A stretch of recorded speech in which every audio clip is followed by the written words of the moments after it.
Well, good morning. It's wonderful to be back in Polk County, and always wonderful to be joined by such a great group of folks, among whom today is our Attorney General, Ashley Moody. We also have Assistant Chief Hans Lehman from right here in Lakeland, PD. We have Lieutenant Michael Lewis, Officer Stephen Bonsick, Officer Miguel Acevedo, Officer Matt Spoto, Claremont Police Chief Chuck Broadway, Winter Park Police Chief Michael Deal, and then our wonderful legislative delegation from this area, Senator Stargell and Burgess. The fact that I'm announcing a monetary issue today, we have Senator Stargell here. That's a good sign in terms of the prognosis for this.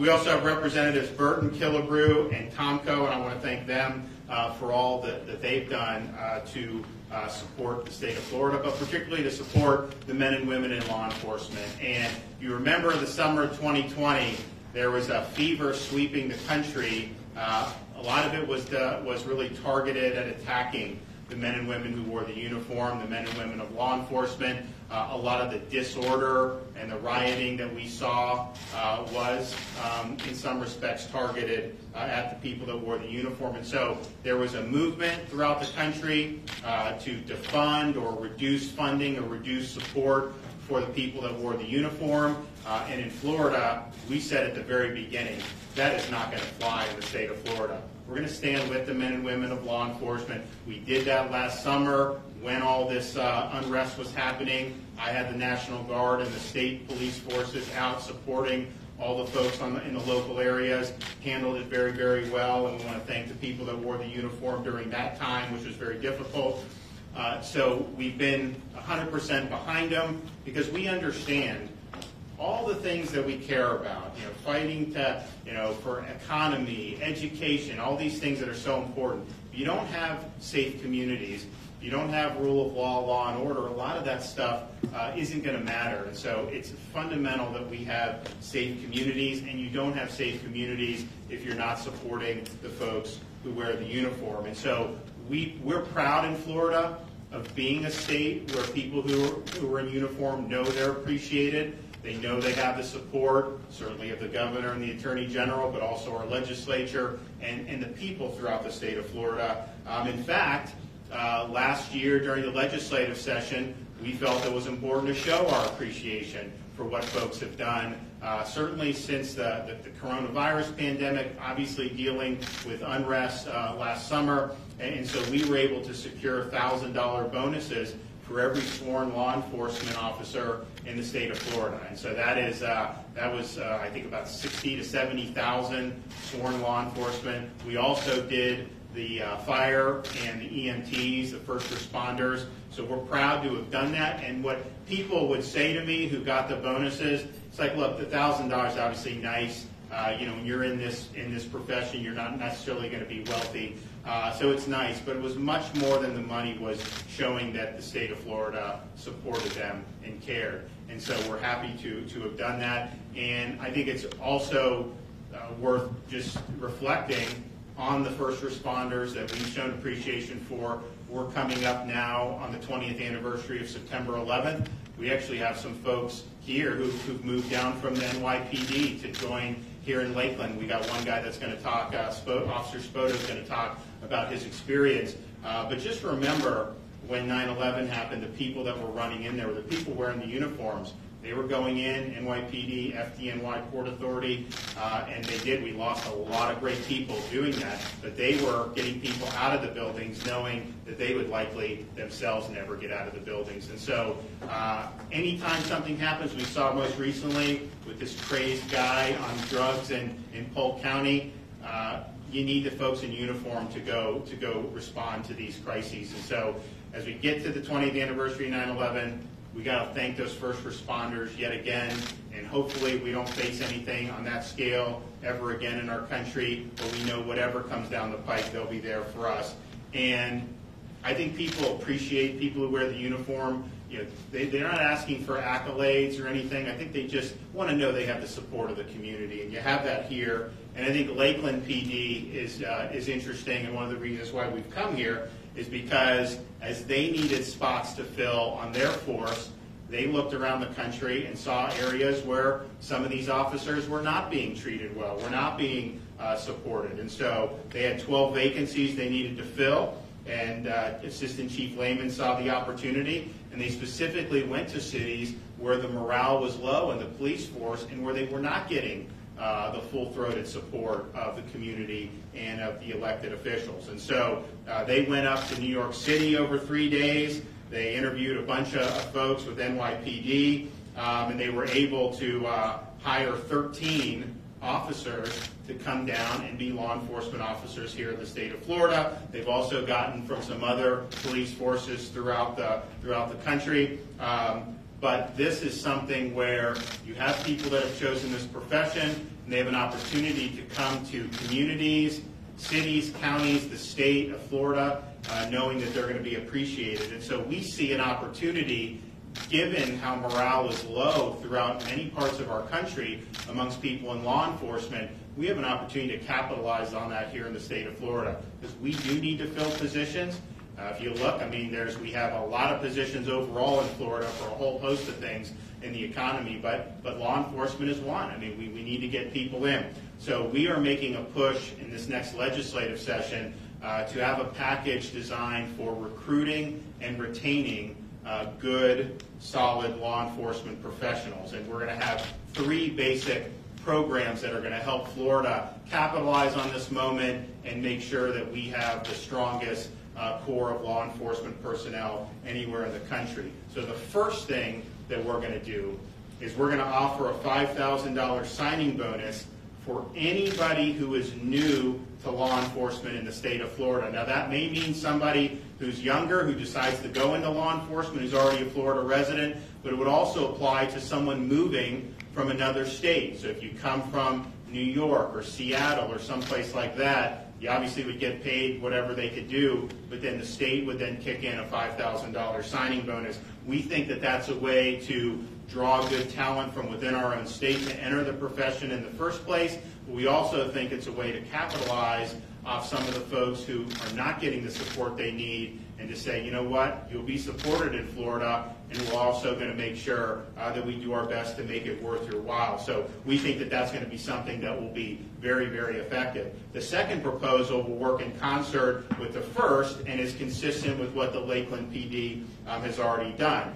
We are going to have a recruitment program that specifically looks to remove roadblocks for out-of-state law enforcement officers looking to relocate to Florida. So the proposal will provide the state officer certification exam free of charge to law enforcement officers relocating to Florida. We will also cover the cost of any necessary equivalent training programs for relocating officers, up to $1,000 per officer. So this is an open invitation for folks in other states to look to Florida as a place where they can not only excel professionally, but also live in a great community like we see here in Polk County. And the third and final proposal is to create a Law Enforcement Academy scholarship program to cover the cost of enrollment for men and women seeking to serve their state and communities through a law enforcement academy.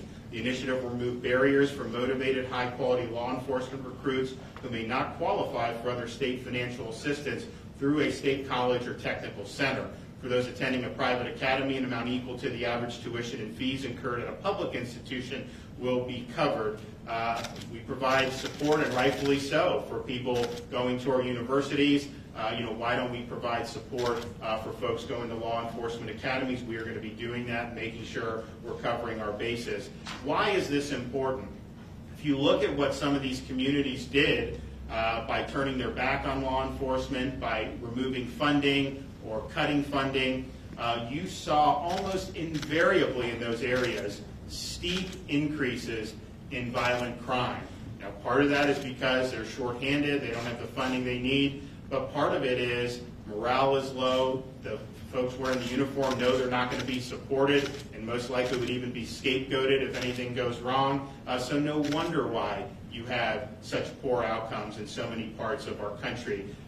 We aren't going to do that here in Florida. We're going to make sure that we have supported folks who understand that we've got their back, and we understand that crazy policies like defunding law enforcement has no place in the state of Florida. And in fact, I'm happy when we did our bill, our law enforcement and anti-rioting bill, one of the most important provisions of that bill was to say if any local government tries to defund law enforcement, the state of Florida is able to come and effectively veto that cut and restore the funding for law enforcement. We're not going to let a local government jeopardize their constituents by indulging in some of these failed policies. And so we've got your back here. We have had that for many years. Now comes a time where we think we can bring some really good folks who have great training and have seen a lot, bring some of those folks to Florida with these incentives, and also get more of our young people interested in the profession. Not a profession, if you think that no one's supporting you, it may not be something that people want to do. This is showing that we will be here, we'll be supporting you, and we understand how important this function is to safe and prosperous communities. So I'm excited to announce a proposal here in Florida for the first time. I did mention it at the FOP convention in Indianapolis, and I'm happy to have support from the legislature, and I think this will be something that will be really, really welcome when the session starts next year. I want to bring up our Attorney General, who I know is very happy to hear that we were proceeding along these lines here in the state of Florida. So, Attorney General Moody, the floor is yours. Thank you, Governor. And thank you so much for those of you that are here to celebrate and shine a light on this amazing announcement today.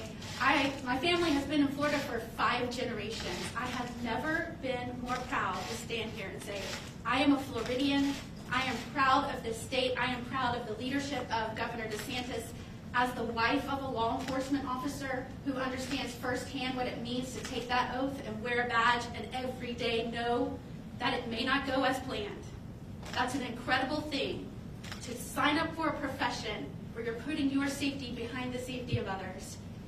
I'm proud to say, with this governor's assistant and all of these amazing leaders standing with us today, Florida is now the most pro-law enforcement state in the nation.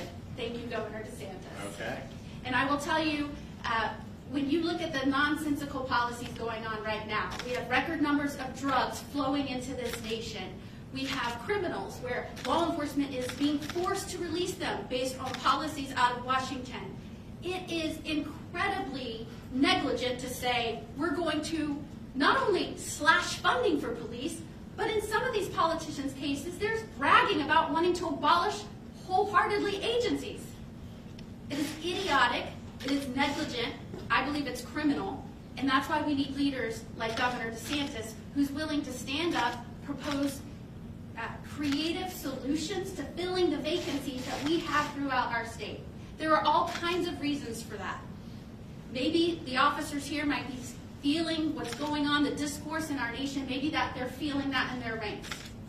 Maybe we need to ensure that they have financial incentive to look upon law enforcement as a profession that they can provide for their family.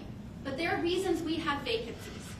And what I admire about this governor is he's willing to dig into the details, determine why that may be, identify the vacancies throughout Florida, and respond to the needs of law enforcement and the community, and not respond to a woke mob. In Florida, we welcome law enforcement. We hope you will see what this governor is doing in the state of Florida, that we will stand behind law enforcement. You're not only welcomed, your profession will be celebrated as a noble one, and we will make sure that you have the tools and the resources you need to do your job and do them well. So thank you so much. Okay, great. Well, thank you. Assistant Chief Hans Lehman, the floor is yours. Thank you. Morning, everyone.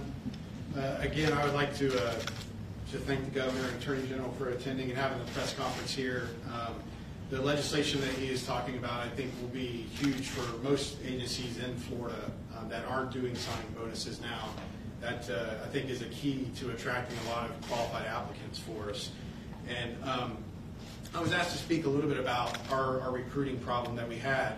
And it's nationwide and statewide, but we have deficits, and we're trying to fill these deficits. And we've done everything from targeted media advertising, social media.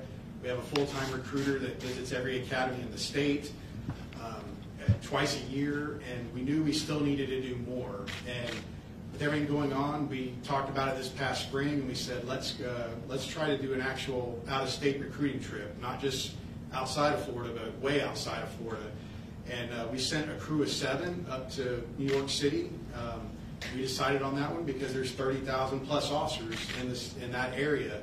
So we knew that we could target that area pretty heavily and pretty quickly. We spent 3 days up there and spoke to probably close to 300 officers from varying agencies at a hotel. And it was amazing. Every one of them still wants to serve. They still want to be a police officer. They still want to serve. And we had over 100 of them apply and went through backgrounds. Some couldn't come over right now. They need to wait till next year.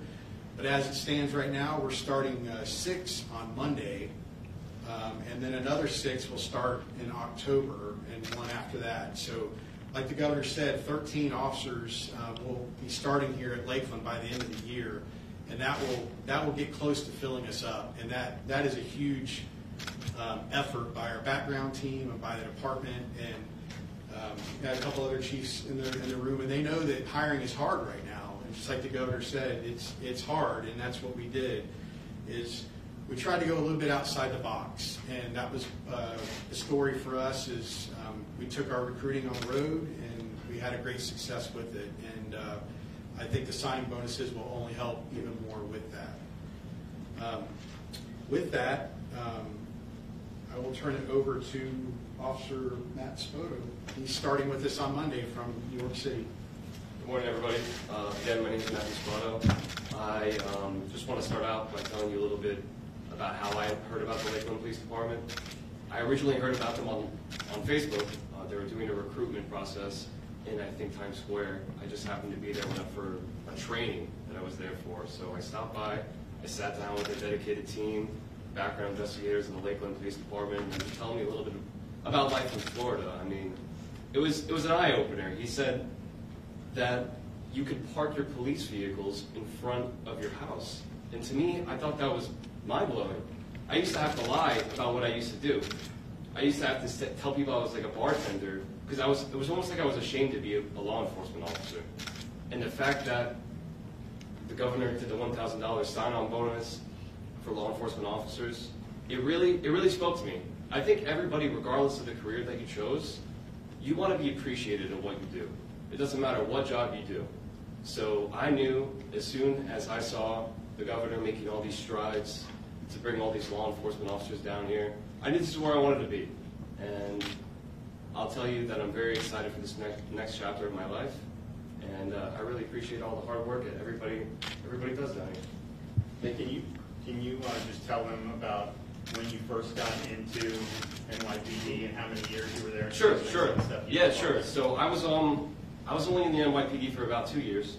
When I was there, I realized very quickly that the job was not what I expected, only because I wanted to do all these things to help people, and the tools and the laws that were set in front of me did not allow me to do so.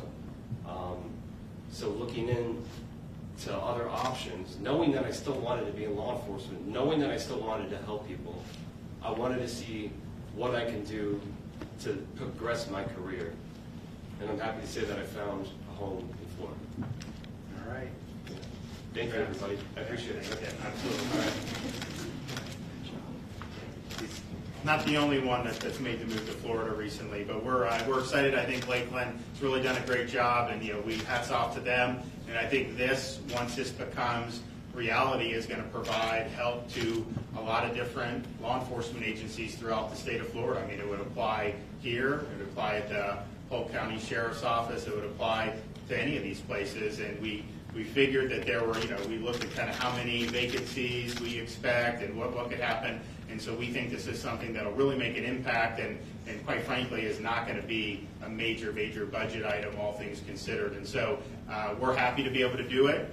We're happy that folks want to view Florida as a place where you could have this career and be appreciated. And again, the money is one thing, and everyone wants to make more. There's nothing wrong with that. But I think the bonus that we did, $1,000, and I think the same with this signing bonus, it's more of just showing people that we appreciate what you're doing, and then we care about you, and we want you to succeed here, and we understand how important it is to have good men and women in this profession. So God bless everybody, and we'll get this done hopefully early on in the next legislative session. Okay, anyone questions about this or anything? Is there anything you'd want to say for the Lakeland police officers that did respond to that quadruple murder? Really a horrific weekend in this area. Yeah, I think it was. I think Grady's folks. I think there was a lot of deputies involved in that, sheriffs, and here, this is an outrageous crime. This guy was totally off his rocker. It needs to have the full weight of the law brought down. When you have something like that happening, what do? These are the folks that you call upon, and they're there for you time and time again. And so, we've seen this time and again. When we were in Surfside, within minutes, you had first responders showing they're digging in the rubble, they're going and rescuing people, knowing that the rest of that building could collapse. Of course, I mentioned September 11th. So these are folks who, they're the ones that have to be at the tip of the spear when anything happens in society that's dangerous and that endangers the community. And I think the least we can do is let them know that we support them. So you recently said that unvaccinated individuals have no impact on others, and Dr. Fauci has folks saying that if you're That's not what I said. No, that's not what I said. And not that I ever expect to be quoted properly. What I said was, if you're going to force vaccine mandates on people, just understand that what the data is showing us about the vaccine. The data is showing us you're much less likely to be hospitalized or die if you're vaccinated. That is true, and I think you see it in the statistics. However, the vaccinations have not created herd immunity. And so if the idea is that having herd immunity, you force everyone to do this, and that will create herd immunity, that has not happened. It's still spreading. People who, obviously in Florida, we're going down now, which is great, but that's not what the issue is it creating the herd immunity? Fauci also said if 50% were vaccinated, you would not see any surges anymore. Well, that isn't true. Look at, obviously the Sun Belt. Look at the Pacific Northwest. Look at Hawaii. Huge surges that you've seen. And so, but just understand what you're doing. If you're forcing somebody to show proof of this, to eat at a restaurant or to do basic tasks, go to the grocery store. There's some places around, if you look at some of these places that have really gone off the deep end, to say to go to the grocery store you should have to do that. So we're not doing that in Florida. But the theory behind it is that if you make everyone have to do this under penalty of law, that somehow you wouldn't have spread. And I think we just have to be honest about what it's doing and what it's not doing. We had hoped that if you had 50%, then you wouldn't have that. We had hoped you could build herd immunity that way, but that just hasn't happened. It's not happening in Israel. It didn't happen in the UK. It's not happening in the United States. It doesn't mean that there's not positive impacts, but the positive impacts is mostly reducing the vaccinated individual's chance of being severely ill. Also, I would say, if you look at what we've done, we're leading the nation in pushing early treatment for people with COVID. And that's people that are not vaccinated, but it's also people that are vaccinated who are high risk, who we still see some of them ending up in the hospital. So we were able to do that. This has been available since December. We found that most of the people that were being admitted to hospitals, yes, most were not vaccinated, but almost none of them got the monoclonal treatment, the antibody treatment, early on in their illness. And if they had done that, a lot of those people would not have done. So we've done stuff. We've done the one here in Polk County. It's seen 2,800 patients as administered treatments. And what you're finding is we're seeing the hospital census decline rapidly. We're seeing the emergency room visits for COVID-like illness decline. We're seeing daily hospital admissions decline. So those are very, very good trends, but that's about understanding where there was a need for action. And then we did this, and we were able to put together a lot of sites very quickly. We're going to open up a couple more. So we're going to have, by the end of this week, we'll be up to 25 sites throughout the state of Florida, all of them being able to do up to 320 infusions a day. Now, most of our sites don't have that much demand, but I would say the one here in Polk is probably doing between 150 and 200 every day. Some of the other ones, like Bonita Springs, they do 300 a day pretty consistently, and then others do around 100. But the point is that by doing that, getting it early, we're keeping thousands of people out of the hospitals, and that's obviously better for their health. It's saving lives for sure, because not everyone that gets admitted to the hospital recovers, and it's also helping relieving a burden on the healthcare system, because we had higher levels of COVID patients. Now that's going down, so we're going to keep this going in that direction. But one of the reasons why we thought that this was something that needed to happen was because, yes, people just didn't seem to know about it, even though it had been available since December. So we've raised the spotlight now. Other states are following Florida.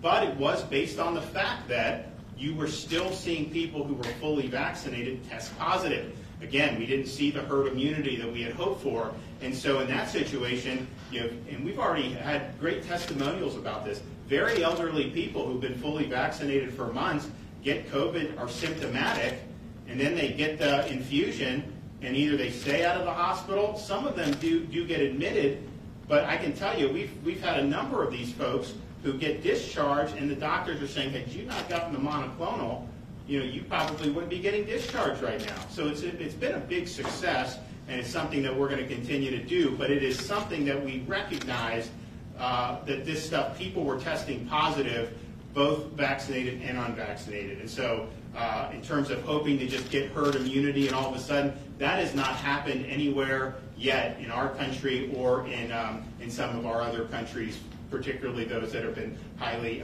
vaxxed. So you just got to look at the data, and you got to make judgments on the basis of that. But I think we feel the real need with what we did with the monoclonals. Governor, the Buccaneers kick off on Thursday at home, full capacity, sold out. I know you were pushing for that last year. Your thoughts on the season, what it means for Tampa coming off the Super Bowl? It's a great question. So last year we learned, if you want to win a Super Bowl, just go get yourself a goat.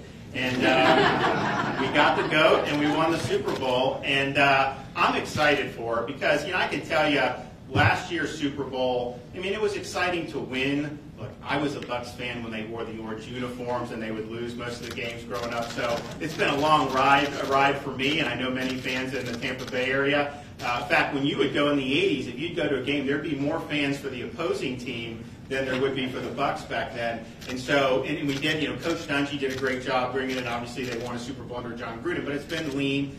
So Brady and other people, they have a great stuff. And so, could they do it? Could they win on their home field? They did. It was great. But I'll tell you, it would have been nice to have more people there than were in the stadium. And my view was, look, you say you can only have 25,000 people, but yet after the game, you got 100,000 people, swarming the streets. What honest difference does that make at that point? So I wanted to have that for the Super Bowl last year, but I'm glad they're going to be able to do it. And I can tell you, I would not bet against them this year. I think that they're going to be I think they're going to be tough to beat. And the thing about last year, because if they were limited in their training and everything with COVID protocols, all this other stuff, they didn't really even, like I know Brady did, he didn't even know a lot of these guys. It took a while, and then they finally clicked, and you could tell. And I predicted before the Super Bowl, like last year when we had the one in Miami, I said the Chiefs are going to beat the 49ers. I didn't even broker dissent. I said, trust me, it will happen. They did. And then this time I was very resolute about the Bucs, and it wasn't because I'm a homer, which I am,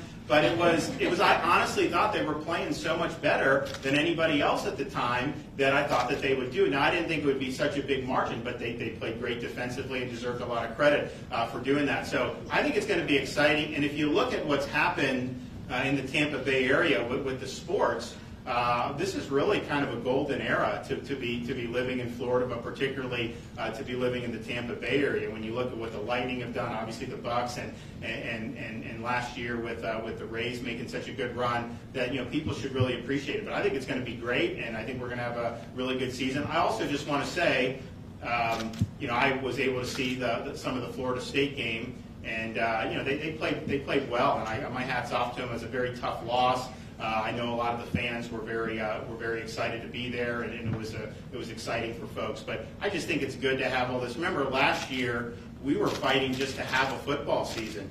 I would go meet with these players, and because the Big Ten canceled the season, and then the Pac-10, Pac-12 canceled the season. So then it was like, okay, well, if the ACC or the SEC goes, then we're not going to have a season.